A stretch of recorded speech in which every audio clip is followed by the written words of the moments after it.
मालती देवी के घर पर रोज रात के खाने को लेकर लड़ाई होती थी कि रात का खाना कौन बनाएगा। मालती देवी की दोनों बहुएं एक नंबर की कामचोर और आलसी थी। शाम होते ही दोनों को इतना आलस आता था कि रात का खाना बनाने में उनकी शामत आती थी। रात के 8 बज गए थे। मालती देवी को भूख लग गई थी। दोनों में से किसी ने खाना नहीं लगाया। रिया, ओ रिया बहू। मालती देवी की छोटी बहू रिया अपने कमरे से बाहर आती है। जी माँ जी। आज खाना नहीं बनेगा क्या? आज तो अर्चना दीदी की बारी थी, मैं रसोई में जाकर देखती हूँ उन्होंने क्या बनाया है। रिया रसोई में जाती है तो वहां कोई नहीं था। माँ जी, रसोई में तो कोई नहीं है, खाना भी नहीं बना। जाकर अर्चना को बुला ला। रिया अर्चना के कमरे में जाती है तो वो कान में हेडफोन लगाकर गाने सुन रही थी। रिया जोर जोर से चिल्लाती है, दीदी, अर्चना दीदी। क्या बात है रिया, आपको माँ जी बुला रही हैं। अर्चना बाहर मालती देवी के पास आती है। माँ जी, आपने मुझे बुलाया? अर्चना बहू, अभी तक खाना क्यों नहीं बनाया? रात के 8 बज गए हैं। राहुल और संदीप के आने का वक्त हो गया है। माँ जी, रात का खाना मैं क्यों बनाऊं? कल रात का खाना मैंने बनाया था, तो आज रात का खाना रिया बनाएगी ना। मैं रात का खाना क्यों बनाऊंगी? मैंने सुबह का नाश्ता और दोपहर का खाना भी बनाया था। मैं बहुत थक गई हूँ, मैं तो अपने कमरे में आराम करने जा रही हूँ। माँ जी, रोज रोज रात का खाना मैं नहीं बनाऊंगी। आप एक काम कीजिए, पूरे महीने का एक चार्ट बना दीजिए कि कौन कौन कब कब खाना बनाएगा। 5 लोगों के परिवार में अब खाना बनाने के लिए चार्ट बनाना पड़ेगा। माँ जी, मैं संदीप जी को फोन करके बोल देती हूँ कि वो खाना बाहर से ले आए।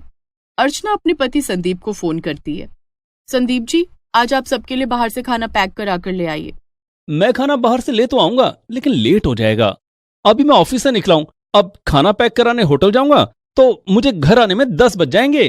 कोई बात नहीं, 10 बज जाए तो बज जाए, लेकिन मैं तो खाना नहीं बनाने वाली। संदीप सबके लिए खाना पैक कराकर रात के 10 बजे घर आता है। भूख के मारे मालती देवी की आंतें कुलबुला रही थी। वो तो खाने पर टूट पड़ती हैं। माँ जी, थोड़ा इंतजार तो कर लेती, मैं सबके लिए खाना परोस ही रही थी। बहू, मैं रात के 8 बजे से खाने का इंतजार कर रही हूँ, अब मुझसे नहीं रहा जा रहा था।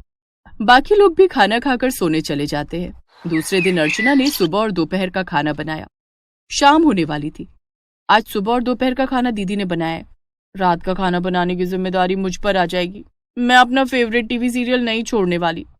रिया ने अपने दाहिने हाथ की उंगली पर पट्टी बांध ली और उस पर लाल रंग लगा लिया। अर्चना ने रिया की उंगली देखी। ये तुम्हारी उंगली को क्या हो गया रिया? सुबह तक तो तुम्हारी उंगली बिल्कुल ठीक थी। देखो ना दीदी, आज शाम बाथरूम के दरवाजे से मेरी उंगली कुचल गई, बहुत दर्द हो रहा है। अब रात का खाना कौन बनाएगा? आपको ही बनाना पड़ेगा दीदी। मैंने आज सुबह और दोपहर का खाना बनाया है, मैं रात का खाना नहीं बनाऊंगी। तभी अर्चना के पास संदीप का फोन आता है। हेलो अर्चना, आज मेरे कुछ दोस्त रात के खाने पर घर आ रहे हैं, तुम कुछ अच्छा सा बना लेना। संदीप फोन रख देता है।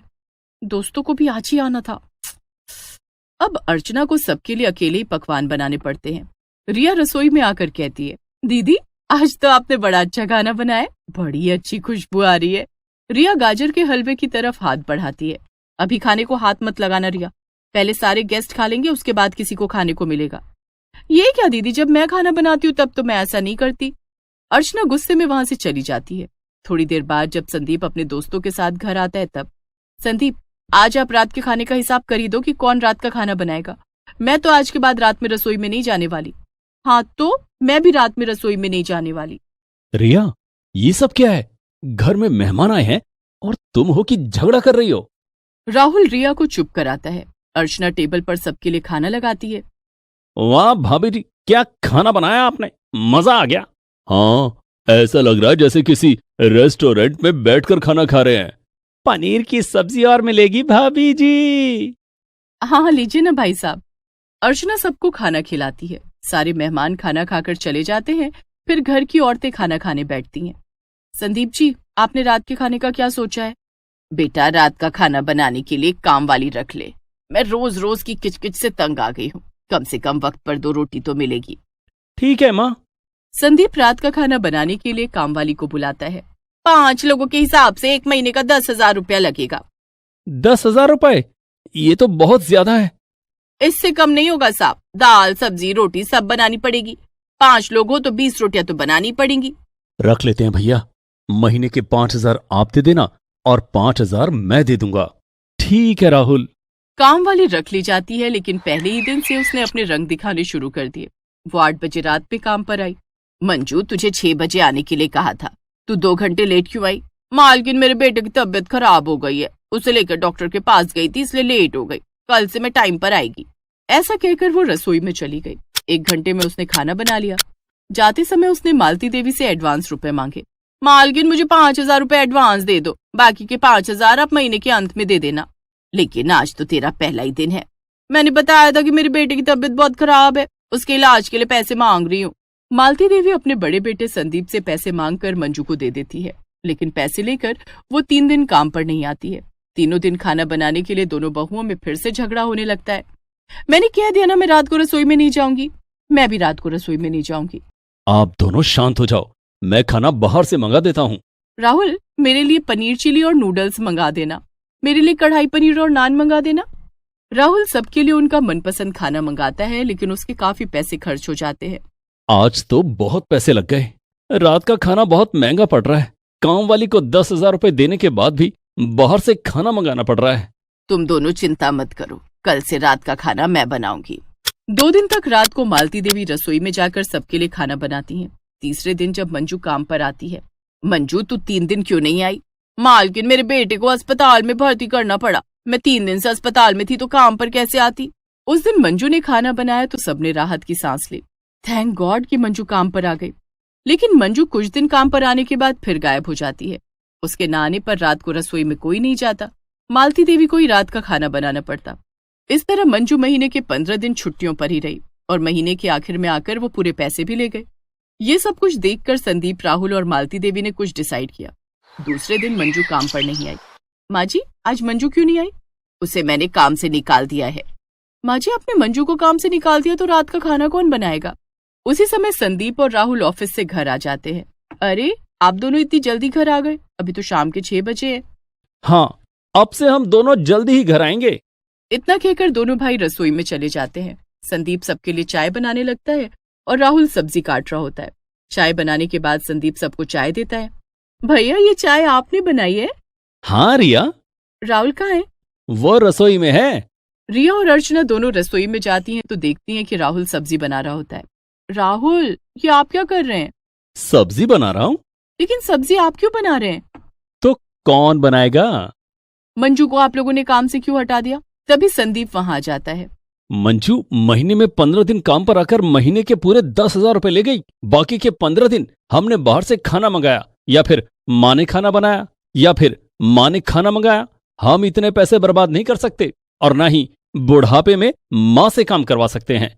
इसलिए हम दोनों भाइयों ने ये डिसाइड किया है कि अब से रोज हम ऑफिस से जल्दी घर आएंगे और रात का खाना हम दोनों मिलकर बनाएंगे। लेकिन इससे आप लोगों की जॉब पर इफेक्ट पड़ेगा। हाँ, इस तरह रोज रोज आप लोग ऑफिस से जल्दी घर आएंगे, ये ठीक नहीं है। कुछ तो करना पड़ेगा रिया, या तो हम लोग नौकरी कर लें या रात का खाना बना लें। तो हमने रात की रसोई की जिम्मेदारी उठाने की सोची है। आखिर माँ को वक्त पर खाना देना हम भाइयों की ही जिम्मेदारी है। नहीं संदीप, हमें माफ कर दीजिए, आप दोनों ने हमारी आंखें खोल दी। ये जिम्मेदारी हमारी है जिसे हम भूल गए थे। आप दोनों कमरे में जाकर आराम कीजिए, आज से रात का खाना मैं बनाऊंगी। नहीं दीदी, आप अकेले खाना नहीं बनाएंगी, मैं आपकी मदद करूंगी। उस दिन से दोनों बहुएं मिलकर रात का खाना बनाने लगी और मालती देवी के परिवार में रात की रसोई का झगड़ा खत्म हो गया।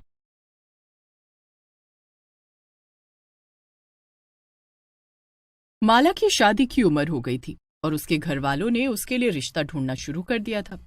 लेकिन माला को एक लड़का पसंद था। माला अपने घर पर जब उस लड़के के बारे में बताती है तो सब हंसी खुशी राजी हो जाते हैं। मगर माला की होने वाली सास बहुत कंजूस मक्खी चूस किस्म की थी। इस बात से अनजान माला अपने ससुराल पहुंच जाती है। आइए देखते हैं फिर कैसे होती है कंजूस सास की रसोई। मम्मी, पापा, मुझे आप दोनों से कुछ कहना है। हाँ हाँ, बोलो ना माला, क्या बात है? मम्मी, मुझे ना एक लड़का पसंद है और मैं उसी से शादी करना चाहती हूँ, तो आप लोग मेरे लिए रिश्ता ढूंढना बंद कर दीजिए। माला को लगा था उसके माता पिता ये सुनकर गुस्सा हो जाएंगे, लेकिन इसका एकदम उल्टा होता है।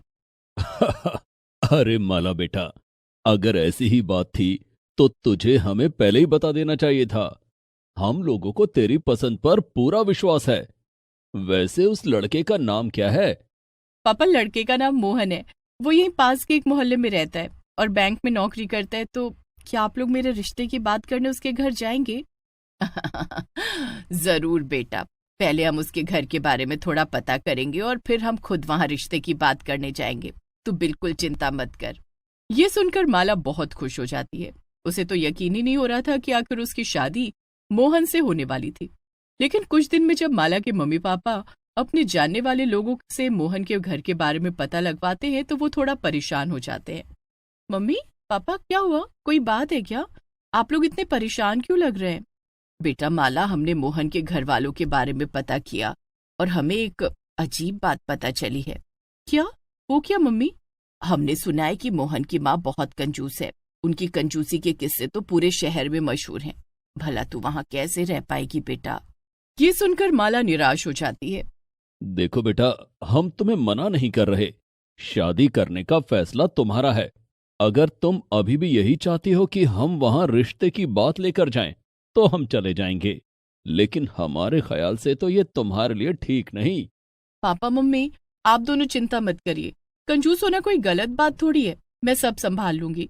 लेकिन मुझे शादी तो सिर्फ मोहन से ही करनी है। उसकी माँ की कंजूसी से मुझे क्या करना? माला के मम्मी पापा फिर कुछ नहीं कहते हैं और अगले ही दिन जाकर माला के रिश्ते की बात कराते हैं। कुछ ही दिनों में माला और मोहन की शादी भी हो जाती है और माला अपने ससुराल चली जाती है। शादी के अगले दिन सुबह सुबह माला उठती है और सोचती है, आज ससुराल में मेरा पहला दिन है। सबसे पहले सबको बढ़िया चाय बनाकर पिलाती हूँ और कुछ अच्छा सा नाश्ता खिलाती हूँ। उसके बाद घर की पहली रसोई में दोपहर में खीर और अच्छा अच्छा खाना बनाऊंगी। लेकिन जैसे ही माला किचन की तरफ बढ़ती है, उसकी सास उसे रोक देती है। अरे अरे, क्या हुआ बहू? किचन में क्या करने जा रही हो? वो माँ जी, वो सबके लिए कुछ चाय नाश्ता बनाने जा रही थी। चाय का सुनकर माला की सास सुमन हड़बड़ा जाती है और उससे कहती है, अरे नहीं नहीं बहू, हम सुबह सुबह चाय नहीं पीते। अरे तुम्हें पता भी है चाय पीने से कैंसर हो जाता है। तुम तो एक काम करो, पानी गर्म कर दो। ये सुनकर माला तो हैरान ही रह जाती है। क्या पानी? हाँ, सुबह सुबह गरम गरम पानी पीना सेहत के लिए अच्छा होता है ना। तो सबके लिए पानी गरम कर दो। और कल शादी में बहुत सी रोटियां बच गई थी, उन्हें गरम कर दो, हम सब अचार से खा लेंगे। क्या सच में? हाँ और क्या। भला उन सब रोटियों को बर्बाद थोड़ी करना है, इसीलिए तो मैं उन सबको घर ले आई थी। जाओ सबके लिए नाश्ता तैयार करो, जैसा मैंने कहा है ठीक वैसे ही। माला चुपचाप किचन में चली जाती है और पानी गर्म करने लगती है। इसके बाद वो रोटियां गर्म करती है और जाकर डाइनिंग टेबल पर रख देती है। सभी लोग बिना कुछ बोले वही नाश्ता करने लगते हैं, इसलिए माला को भी करना पड़ता है। नाश्ते के बाद माला अपने कमरे में जाती है और सोचने लगती है, कितना अजीब परिवार है, कैसी सास है मेरी। भला अपनी बहू को ससुराल में पहले दिन कोई बासी रोटी और गर्म पानी पिलाता है। हद हो गई। अब तो मैं अपनी पहली रसोई में क्या बनाऊंगी ये भी समझ नहीं आ रहा। माला जाकर अपनी सास से ही पूछ लेती है, माँ जी, आज मेरी पहली रसोई है ससुराल में, तो खाना क्या बनाऊं? सास ये सुनकर सोच में पड़ जाती है। अगर अब ये खाना बनाने गई तो बड़ा सामान बर्बाद कर देगी, काफी नुकसान हो जाएगा। एक काम करती हूँ, इसे मना कर देती हूँ। क्या हुआ माँ जी, क्या सोचने लगी? बताइए ना क्या बनाऊं? अरे माला, रहने दे, ये सब हमारे यहाँ नहीं होता। और वैसे भी तूने सुबह पानी गर्म किया तो था ना, उसी को पहली रसोई मान ले। आज खाना मैं बना दूंगी, तू जाकर आराम कर। हाँ अच्छा ठीक है माँ जी। माला जाकर सो जाती है। जब वो दोपहर के खाने के लिए उठती है और जाकर देखती है तो दंग रह जाती है। माँ जी, ये सब क्या है? अरे बहू, शादी के खाने में रोटियों के साथ साथ दाल वगैरह भी बची थी, मगर दाल बहुत गाढ़ी हो गई थी, इसलिए मैंने उसमें जरा पानी डालकर उसे गर्म कर दिया। और रोटियां तो थी ही, हम सब मिलकर अब दाल रोटी खा लेते हैं। माला को तो ये सब देखकर चक्कर ही आने लगते हैं और वो अपने कमरे में वापस चली जाती है। वो अपनी माँ को फोन लगाती है और उनसे कहती है, माँ, आपने तो एकदम सही कहा था, मेरी सास बहुत ही ज्यादा कंजूस है। मुझे तो बिल्कुल समझ नहीं आ रहा मैं क्या करूं। हमारे घर में तो ऐसा बिल्कुल नहीं होता था। अब मैं क्या ही कहूं माला बेटा, हमने तो पहले ही मना किया था। माला फोन रख देती है और सोच में पड़ जाती है। अगले कुछ दिनों तक ऐसा ही चलता रहता है और सास लगातार यही करने लगती है। वो कभी घर में सबको बासी खाना खिलाने लगती, तो कभी बिना नमक शक्कर का खाना बनाती, जिससे पैसे कम खर्च होते। एक दिन तो हद ही हो जाती है जब माला कमजोर होने की वजह से अचानक से बेहोश होकर गिर जाती है। माँ, माँ, माला बेहोश हो गई। जल्दी से उसके लिए नींबू पानी ले आओ। माला की सास जल्दी से किचन में से नींबू पानी लेकर आती है और मोहन को देती है। ये ले बेटा, पिला दे इसे। मोहन पहले माला के ऊपर थोड़ा पानी छिड़कता है और फिर उसे नींबू पानी पिलाता है, लेकिन नींबू पानी पीते ही माला उसे उगल देती है। छी, ये कैसा नींबू पानी है? न इसमें चीनी है न नमक, क्या? हाँ बेटा, वो मैंने सोचा सिर्फ नींबू डालूंगी तो फायदा होगा, इससे चीनी नमक भी बच गया। ये सुनकर मोहन को बहुत गुस्सा आता है, लेकिन वो कुछ कहता इससे पहले ही माला बोल देती है, मोहन रहने दो, कुछ मत कहो। माँ जी, मुझे कुछ दिन के लिए अपने मायके वापस जाना है, क्या मैं जा सकती हूँ? ये सुनकर सास खुश हो जाती है, बहू जा रही थी, इसका मतलब खाने पीने में और बचत। हाँ हाँ, क्यों नहीं, जाओ बहू, और जब तक तुम्हारा मन करे अपने मायके में मजे करना। इसके बाद माला अपने मायके आ जाती है। उसे देखकर उसके मम्मी पापा खुश तो बहुत होते हैं, लेकिन सबसे पहले उसकी माँ यही कहती है कि माला कितनी दुबली हो गई है। माला, ये तूने अपना क्या हाल कर रखा है? क्या तुझे अपने ससुराल में खाना नहीं मिलता? हाँ बेटा, तू कितनी दुबली हो गई है। अब मैं क्या बताऊं मम्मी पापा, मेरी सास इतनी कंजूस है कि मुझे तो समझ ही नहीं आता मैं क्या करूं। अरे बेटा चल, पहले मैं तुझे खाना खिलाती हूँ। हाँ बेटा, और मैं बाजार से तेरी मनपसंद मिठाई लेकर आता हूँ। माला के मम्मी पापा उसकी खूब सेवा करते हैं और उसे खिलाते पिलाते हैं। शाम को माला अपने ससुराल जाने के लिए फिर से तैयार हो जाती है। अरे माला, इतनी भी जल्दी क्या है जाने की, थोड़ा रुक जाओ। नहीं माँ, मैंने सोच लिया है, अब मुझे वापस जाना है और अपनी सास को सुधारना है। अब बहुत हो गया, क्योंकि अगर ऐसे ही चलता रहा तो आगे मेरे बच्चों का क्या होगा? सही कह रही है तू माला, पर तू करेगी क्या? देखती जाओ माँ, कुछ दिन में अपने आप पता चल जाएगा। इतना कहकर माला अपने ससुराल वापस पहुंच जाती है। अरे बहू, तू तो बड़ी जल्दी वापस घर आ गई, क्या बात है? माँ जी, मैं क्या सोच रही हूँ, क्यों ना हम कल घर में सत्यनारायण भगवान की कथा रखें। भगवान के काम में सास भी मना नहीं कर पाती और अपनी बहू से कहती है, अरे वाह, ये तो बहुत अच्छी बात है बहू, लेकिन ध्यान रहे ज्यादा खर्चा मत कर देना। हाँ हाँ ठीक है माँ जी, आप बिल्कुल चिंता मत करिए, मैं सब संभाल लूंगी। अगले दिन सुबह उठकर सास देखती है कि घर में अभी तक कथा की कोई तैयारी नहीं हुई थी। वो माला से पूछती है, क्या बात है माला, तुमने प्रसाद वगैरह कुछ बनाया नहीं क्या? अरे नहीं माँ जी, ये आप कैसी बातें कर रही हैं, उससे तो बड़ा खर्चा हो जाएगा ना। मैं अभी एक काम करूंगी, मोहल्ले में जाकर के सभी को कथा का न्योता दे आऊंगी और सबसे कहूंगी कि अपने घर से थोड़ा थोड़ा सामान ले आए, जैसे आटा, चीनी, मेवा, दही, और फिर जब सब आ जाएंगे तो हम उसी सामान से प्रसाद बना लेंगे। इससे हमारा तो बिल्कुल नुकसान होगा ही नहीं। ये सुनकर सास चौंक जाती है, ये तुम कैसी बात कर रही हो बहू, भला हम क्या कथा मांग मांग कर कराएंगे? तो क्या माँ जी, और मैं क्या कहती हूँ, हम थाली प्लेट इस्तेमाल करने की बजाय केले के पत्तल का इस्तेमाल करेंगे। उससे बर्तन धोने के साबुन की भी बचत होगी और पानी की भी, हमें बर्तन जो नहीं धुलने पड़ेंगे। तभी माला अपने मायके में फोन मिला देती है। हेलो, हाँ मम्मी, सुनो, आते वक्त जो ट्रैफिक सिग्नल के पास एक ढोंगी सा दिखने वाला बाबा बैठता है ना, उसे लेती आना। अरे वो दिखता तो पंडित जैसा ही है, तो हम लोग कथा उसी से करवा लेंगे। हाँ हाँ, इससे हमारी बहुत सारी दक्षिणा भी बचेगी। ये सब देखकर तो सास का सर ही चकरा जाता है और वो सब कुछ समझ जाती है जो माला उसे समझाना चाह रही थी। बस कर बहू, मैं सब समझ गई तू क्या कहना चाह रही है।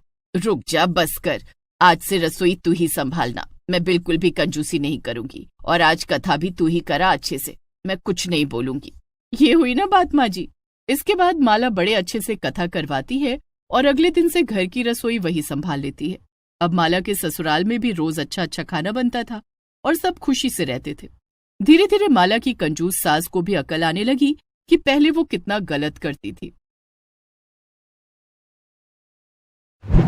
Please subscribe this channel.